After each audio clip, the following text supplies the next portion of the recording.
E aí, galera do primeiro ano, nós estamos aqui, só que de forma virtual, né, para dar continuidade aos nossos estudos, né? Lembrando que a gente parou em funções, conceito de funções, a gente trabalhou lá o conceito de função, domínio, contradomínio, trabalhou imagem, a gente chegou a trabalhar o que era uma função injetora, uma função sobrejetora, o que era uma função bijetora, trabalhamos também o que era uma função par e o que era uma função ímpar. Então, dando continuidade aí, capítulo 5 do livro de vocês, a gente vai continuar aqui o conteúdo de funções. Vamos aqui ver o que é uma função constante, né?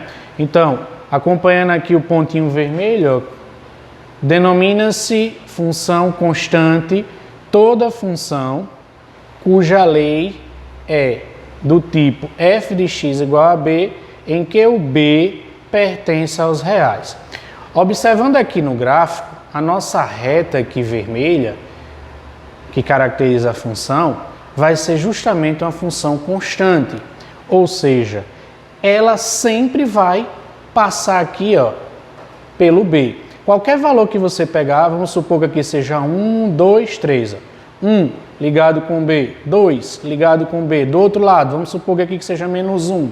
Ó, menos 1 ligado com b, menos 2 ligado com b. Ou seja, qualquer valor que você pegar para o f de x vai equivaler à constante real b. Isso caracteriza-se a função constante. O gráfico é sempre uma reta horizontal que passa pelo ponto 0 para x e b para y. Essa é o que nós chamamos de função constante. Vamos ver aqui o que caracteriza uma função crescente e uma função decrescente, né? Então, o que caracteriza uma função crescente? Uma função vai ser crescente, eu já vou pegar aqui no gráfico.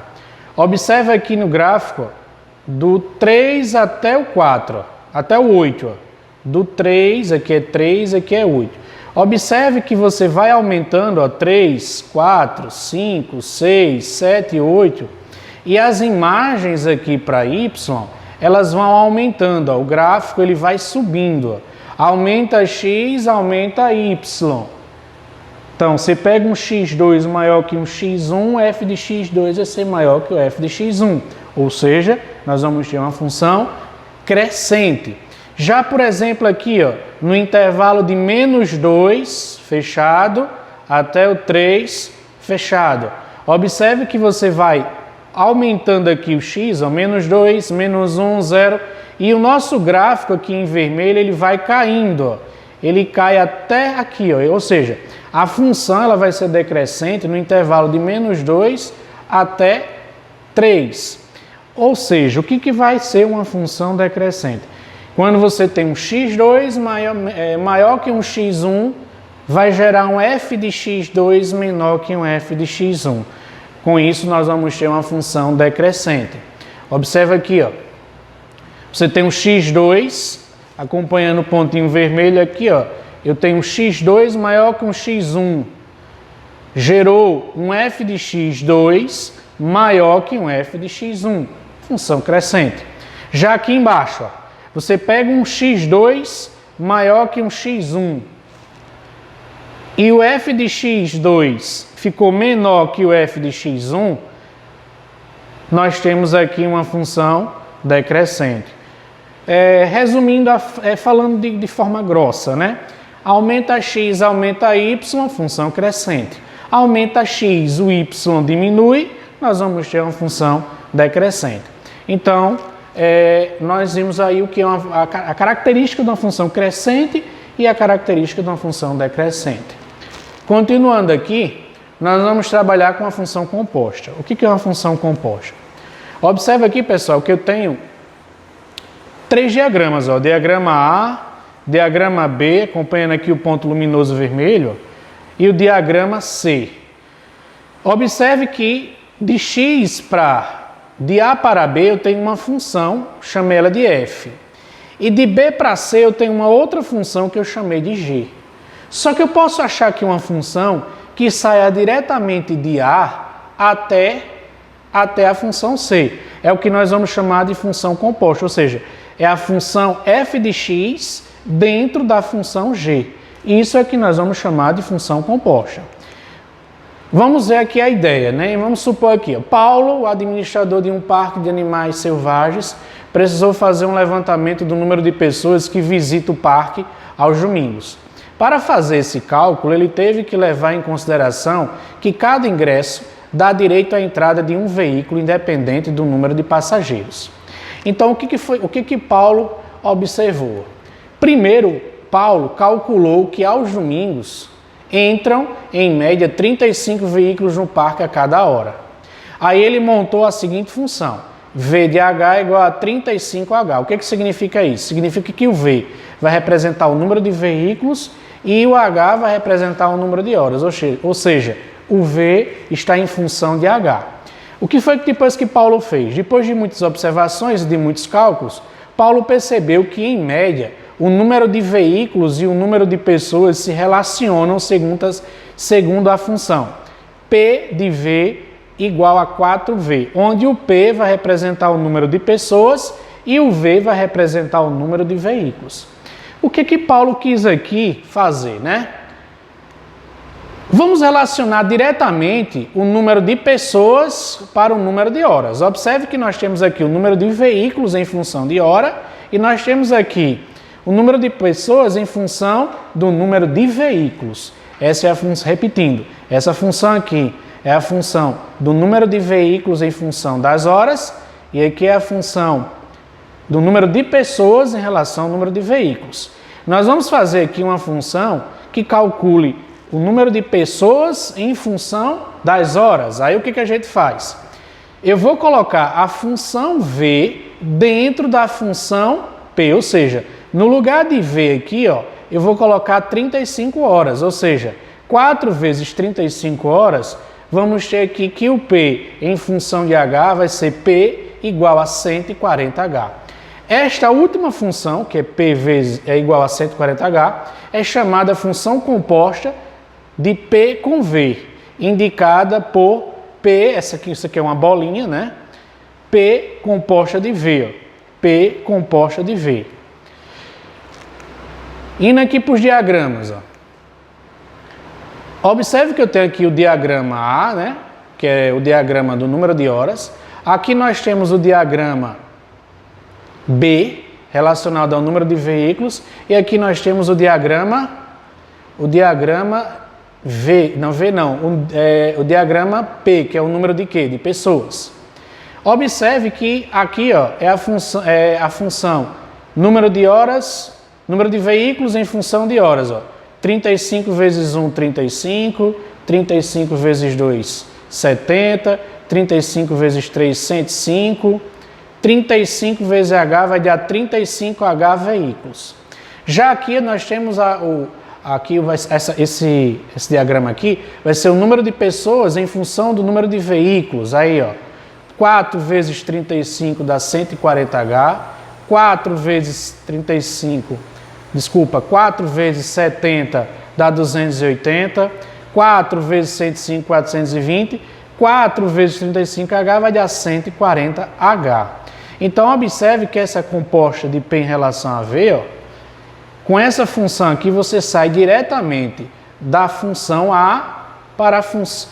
Você sai diretamente do diagrama A para o diagrama C, ou seja, você já calcula aqui o número de pessoas em função do número de horas de forma direta. E isso nós chamamos de função composta. Tá aqui, ó, definição de função composta. Dadas as funções f de A em B, tá aqui, ó, função f de A em B, função g de B em C, chamamos de função composta de G com F a função G composta de F de A em C, ó, que seria essa função aqui, ó. Ou seja, é a função F dentro da função G. A gente lê isso aqui como G do F de X. Voltando aqui que eu pulei aqui. Voltando aqui, ó. Função F, função G. Então, nós temos a função F, função G, e aqui nós temos a função G do F de X, ó, que é a função composta de G em relação a F. A outro tipo de função que nós vamos ver aqui é a função inversa. Ela é bem fácil do entendimento dela. Eu coloquei um exemplo que diz o seguinte: para facilitar o seu trabalho, uma vendedora fez a seguinte tabela. Uma camisa custa R$15, duas camisas R$30, três camisas R$45, quatro camisas 60, 5, 75, 6, R$90. Vamos colocar isso aqui em um diagrama de Venn, aqui, ó. Função que associa o número de camisetas ao preço, ó. Função de A em B. Lembra que a gente estudou isso aqui, ó? Função de A em B. Domínio A contra domínio B. Observe aqui, ó, que cada elemento de A tem um elemento correspondente ao B aqui, ó. Já do meu lado direito aqui, ó, eu tenho a função G de B em A. O que foi que aconteceu? A função que associa o preço ao número de pessoas de camisetas, eu troquei. Quem era domínio virou imagem, quem era imagem virou domínio. O conceito de função inversa é justamente isso. Quem é domínio vira imagem, quem é imagem vira domínio. Então, função inversa, dada duas funções f de A em B, chamamos de função inversa de f, a função f com um sinalzinho com essa nomenclatura aqui, o f com o menos 1 aqui em cima, né? De B em A. Observe que aqui é a função de A em B. A inversa você troca, quem é imagem vira domínio, quem é domínio vira imagem. Tal que para todo xy, o parzinho xy, pertencente à função f, vai existir um yx, a gente troca, pertencente à função inversa de f. Aí tem uma observação aqui, ó. O domínio de uma função é igual à imagem de sua função. Agora vem uma pergunta, será que toda função possui inversa? Aí a gente vai ter que relembrar daquele conteúdo que a gente estudou sobre função injetora, sobrejetora e bijetora. Observa aqui, ó. Essa função aqui ela é sobrejetora. O que é uma função sobrejetora? Uma função sobrejetora é quando o contradomínio é igual ao conjunto imagem. Observe que essa função aqui, ó, o contradomínio dela é igual ao conjunto imagem. Estão vendo aqui, ó? Esse é o conjunto imagem e esse também é o contradomínio da função.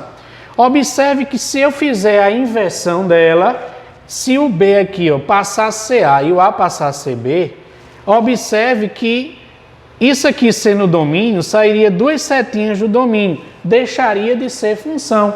O que a gente conclui com isso? Que uma função somente sobrejetora, ela não admite inversa justamente por causa disso. Se você trocar a imagem e o contradomínio dela aqui, ó, desculpa, se você trocar o contradomínio e o domínio dela, observe que o domínio aqui passaria a ser esse conjunto e desse elemento aqui sairia duas setinhas, deixaria de ser função. Então, uma função sobrejetora, ela não admite inversa. Já uma função injetora, essa aqui é somente injetora. O que é uma função somente injetora? Quando você tem um x1 diferente do x2, vai gerar um f de x1 diferente do f de x2. Observa aqui, ó, domínios diferentes, imagens também diferentes. Função injetora. Só que sobrou um elemento aqui, ó. Essa função aqui, ela não é sobrejetora. Por que ela não é sobrejetora? Porque sobrou 9. Ou seja, significa dizer que o contradomínio não é igual à imagem. Só que ela é injetora. Só que ela é somente injetora. Só que se eu trocar aqui, ó, vamos supor, eu quero montar a inversa dessa função. Esse conjunto aqui passa a ser o domínio e esse conjunto aqui passa a ser a imagem. O que vai acontecer? O 9 não terá ligação. O 9 não tendo ligação, o que vai acontecer? Deixa de ser função, ok? Então, a função somente injetora, ela também não admite inversa. Quem é que vai admitir inversa? É a função bijetora. A bijetora é a função injetora e sobrejetora ao mesmo tempo. Observa aqui, ó. Contradomínio igual ao conjunto imagem, domínios diferentes, imagens diferentes. Se eu inverter aqui, ó, eu não vou ter problema nenhum. Ó. Se eu inverter esse conjunto, passar a ser o domínio e esse aqui passar a ser a imagem, não vou ter problema. Gráfico de uma função inversa. O gráfico de uma função inversa são simétricos em relação ao gráfico da função identidade I, definida por I de x igual a x. Tá vendo essa função aqui, ó, tracejada? Ela é a função I de x, que ela é a bissetriz dos quadrantes ímpares. Aqui é a função f, ó. Essa que está em vermelho aqui é a função f, e o que está em laranja é a função inversa de f. Observe que a função f e a sua inversa, elas são simétricas. É como se aqui fosse um espelho, né? Se a gente estivesse trabalhando com física, né? Essa linha tracejada fosse o espelho e uma fosse a imagem da outra. Só que a imagem de forma invertida. Olha outro exemplo aqui, ó. G de x igual a 2x mais 2. Está aqui a função inversa, ó. Está aqui a linha, né? O eixo de simetria passando por aqui, ó. Essa é a função g, que está de vermelho. E essa aqui é a função g, a função inversa de g, que está em laranja. Observe que essa linhazinha tracejada vai ser justamente o eixo de simetria entre elas duas. É como se fosse o espelho e uma imagem o gráfico de uma é como se fosse a imagem refletida no espelho da outra, só que de maneira invertida. Está aqui outro exemplo, ó, de outra função. Observa aqui a linha verde, ó. Aí eu tenho aqui a função f e aqui a função inversa. Aqui é uma curvazinha. E a linha verde seria o eixo de simetria, como se fosse o espelho, né? Então, observa aqui, ó, seja a função f, ó, menos 5x mais 1, vamos determinar a lei da função inversa de f. Como eu falei, quem é domínio vira imagem, quem é imagem vira domínio. Aí olha só, lembre que o f de x corresponde a quem? Ó? Esse f de x aqui, ó, acompanhando o ponto vermelho, o f de x é esse y. Então, o que a gente vai fazer? Esse y vai virar x, tá aqui, ó, o y vira x, a gente troca, e o x a gente troca por y. Quem é domínio? Esse aqui era o domínio, passa a ser a imagem, e o y que era a imagem passa a ser domínio. Aí o que eu vou fazer aqui? Ó? Vou isolar o y. Como é que eu isolo o y? Passo menos 5y para o primeiro membro, ele passa positivo, e o x que está positivo passa para o segundo membro negativo. E o 5 que está multiplicando, ele passa dividindo. Logo, nós vamos ter isso aqui, ó. Função inversa de x vai ser igual a 1 menos x dividido por 5. Essa função aqui, ó, é a função inversa dessa daqui. O domínio dessa é a imagem dessa. A imagem dessa é o domínio dessa. Uma é o inverso da outra. Vamos agora para as questões de sala. Nas questões de sala, nós temos esse gráfico aqui, que é a primeira questão, bem simples, é só para a gente analisar alguns pontos aqui do gráfico. Na letra A, acompanhando o ponto luminoso aqui, ó, qual o domínio da função? O domínio da função são os valores relativos a quem? A x. Então, observe que o gráfico no eixo x, ele varia daqui, ó, do menos 5, fechado, até o 6 aqui, ó, fechado. Então, a resposta da letra A vai ser do menos 5 fechado até o 6 fechado. Só relembrando, a bolinha pintada representa o intervalo fechado. Aí a gente deixa o colchete fechadinho. Na letra B, ele pergunta, aqui ó, letra B, qual é a imagem da função. A imagem da função vai ficar no eixo Y. Está aqui no eixo Y, acompanhando o ponto luminoso. Observe o menor valor aqui do gráfico, é esse aqui, ó. Seu pazinho ordenado aqui, ó, 2 para x, menos 3 para y. Esse é o menor valor. Aí subindo, a gente vai subindo aqui, ó. O maior valor do gráfico é 2, ou seja, a imagem dessa função vai do menos 3 fechado até o 2 fechado. Letra C. Letra C, ele quer saber em quais intervalos a função é crescente. Só lembrando lá que a gente viu que a função é crescente, quando a gente vai aumentando o x, o y também vai aumentando. Então vamos analisar aqui, ó.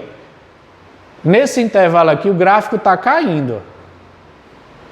Nesse intervalo o gráfico está caindo. A partir desse ponto ele sobe, ou seja, no intervalo aqui, ó, esse valor aqui é menos 3,5. Então do menos 3,5 aí vai subindo, subindo até aqui, ó, nesse ponto. Aí observa o seu domínio aqui é menos 2,8. Então o gráfico ele cresce do menos 3,5 até o menos 2,8 fechado. Chegou aqui, ele é o que? Ele é constante, aí aqui ele cai, ó, cai, acompanhando o pontinho vermelho, ó, o gráfico cai, aí aqui ele sobe. Ó. Observe que ele vai subir do 2 fechado até o 3 também fechado. Aí, olha, a resposta aqui vai ser no intervalo fechado de menos 3,5 até menos 2,8 fechado, união do 2 fechado até o 3 fechado, os colchetes fechados. Se eu tivesse a bolinha em branco, os colchetes seriam em aberto. Na letra D, ele pergunta quais os intervalos a função é decrescente. Então, olha, ela decresce aqui, ó. Observe que vai caindo do menos 5, ela vai caindo o gráfico, ó, até o menos 3,5. Não é crescente, sobe. Nessa parte aqui ela é constante.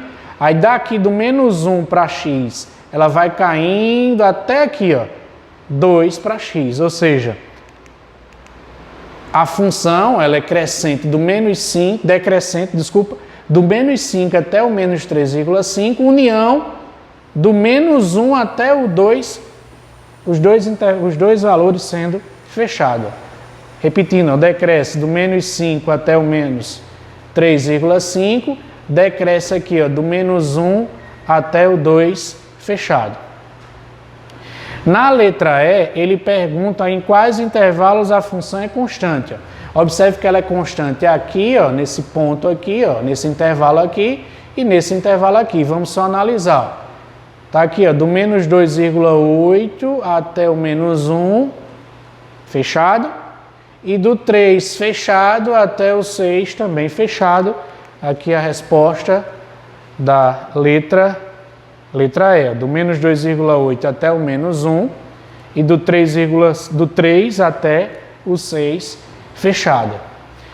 Na letra F, aqui, ó, ele pergunta quais os valores do f de menos 2,8, f de 0, f de 3 e f de menos 1. É só olhar aqui no gráfico. Está aqui o menos 2,8. Qual é a imagem dele? Ó? Menos 2,8, a imagem dele é 1. F de 0, o f de 0 é 0. Está passando em cima do ponto de interseção aqui dos eixos. Ó. O f de 3, ó, o 3 aqui, ó, o f de 3 está associado aqui a menos 1. O f de 3 é menos 1. E aqui o f de menos 1, ó, menos 1 aqui para x associado a 1 para y. Está aqui a resposta.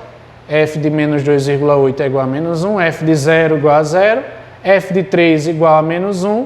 F de menos 1 igual a 1.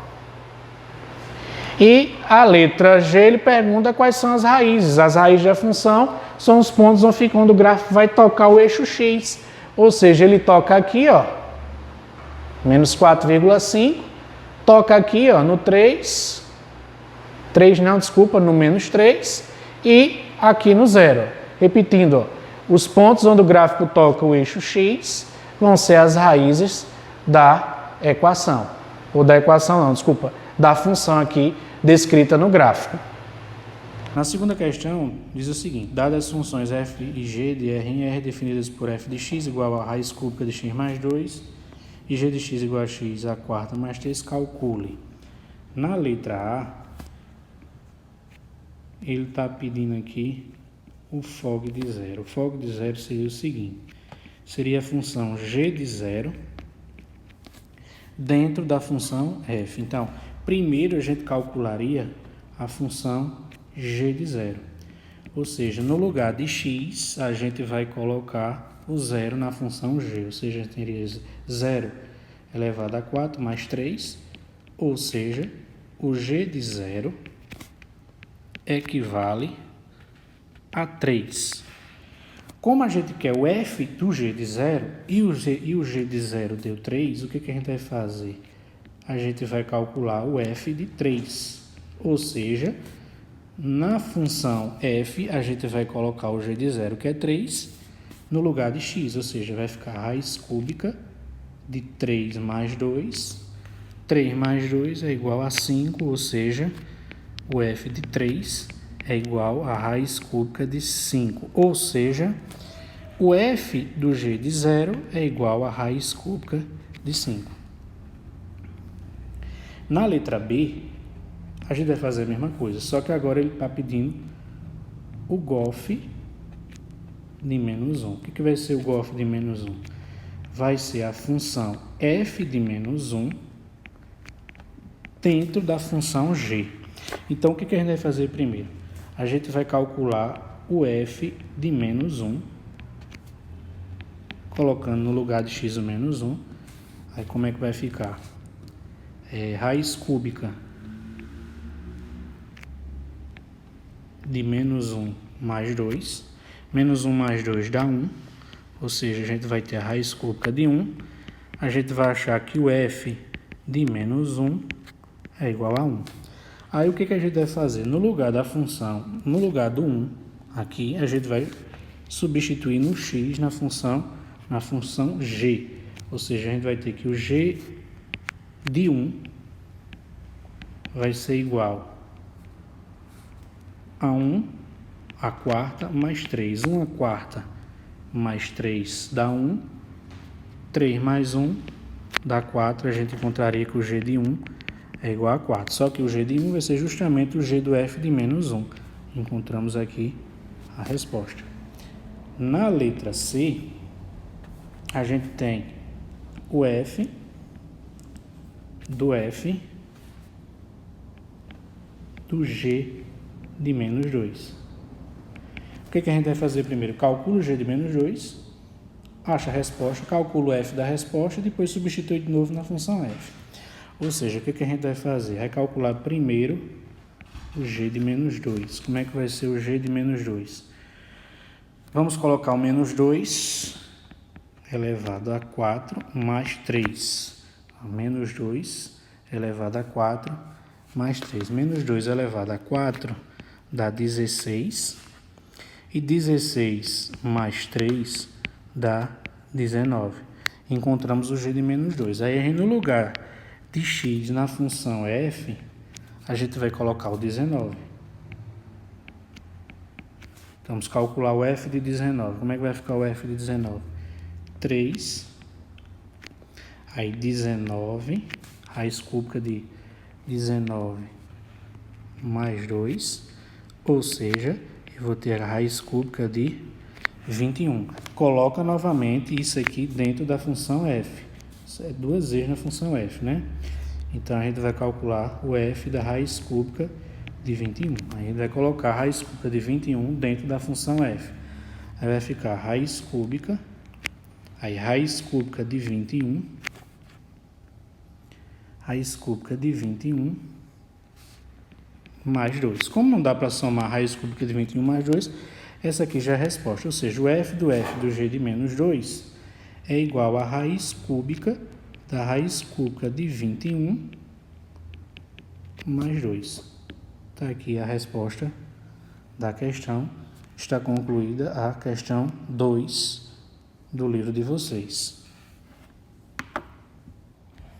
Terceira questão. Seja f e g funções de R em R, tais que f de x é igual a 2x menos 1 e o fog de x, ou f do g de x, é igual a menos x mais 3, determine g de x.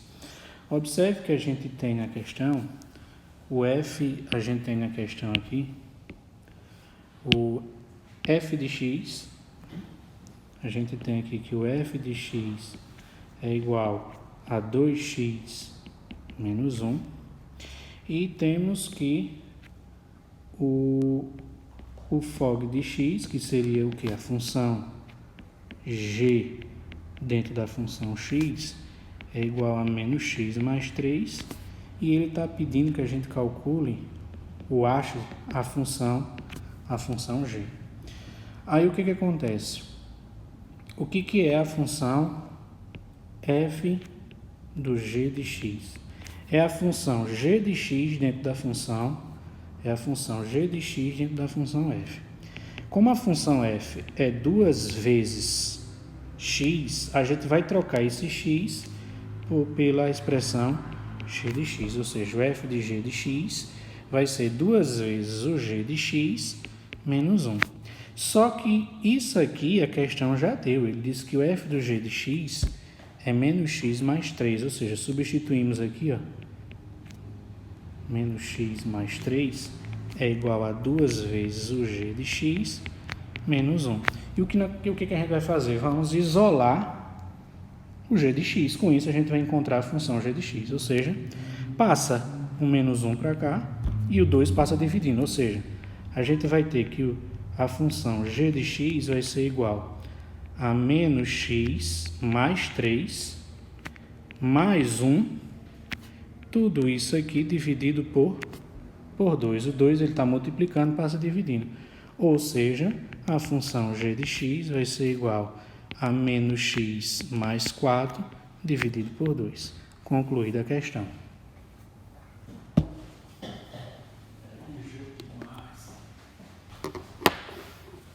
Tem outra? Bom, quarta questão. Sendo f e g funções de R em R, tais que o FOG de x, ou seja, o f do g de x é igual a 2x menos 5, e o g de x igual a 2x menos 1, determine o f de x. Essa questão é um pouco diferente, porque nesse caso ele quer a função f. A gente tem que a função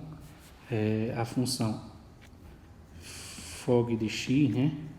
O f do g de x, substituindo aqui, vai ficar f do g de x, é a mesma coisa, é igual a 2x menos 5. Só que, na questão, ele diz que a função g de x é igual a 2x menos 1. Ou seja, no lugar disso aqui, ó, a gente vai colocar 2x menos 1, ou seja, f de 2x menos 1, que é o g de x, é igual a 2x menos 5. Aí o que acontece? Nossa estratégia é fazer com que isso aqui se torne somente o f de x, que é o que a questão está se propondo. Aí o que eu vou fazer? Eu vou chamar esse 2x menos 1, eu vou chamar de t, certo? E vou isolar o x em função de t. Como é que vai ficar? Vou passar o menos 1 para cá, você vai ter 2x é igual a t mais 1, ou que o x vai ser igual a t mais 1 dividido por quem? Por 2. E no lugar desse x aqui, a gente vai colocar a expressão t mais 1 sobre 2, ou seja, vai ficar assim, f igual a 2 vezes, no lugar de x a gente vai colocar t mais 1 sobre 2, menos 1. Como eu substituí o x por t mais 1 sobre 2, a gente também tem que substituir esse x por t mais 1 sobre 2. Aí vai ficar 2 vezes t mais 1 sobre 2 menos 5. Quando a gente fizer a multiplicação de 2 vezes isso aqui, esse 2 com esse 2 ele é cancelado. Ou seja, a gente vai ter t mais 1 menos 1 é igual, a mesma coisa acontece aqui, t mais 1 menos 5, cancela isso com isso, a gente vai ter que o f de t é igual a t menos 4. Com isso, a gente conclui o seguinte, que o f de x também vai ser x menos 4.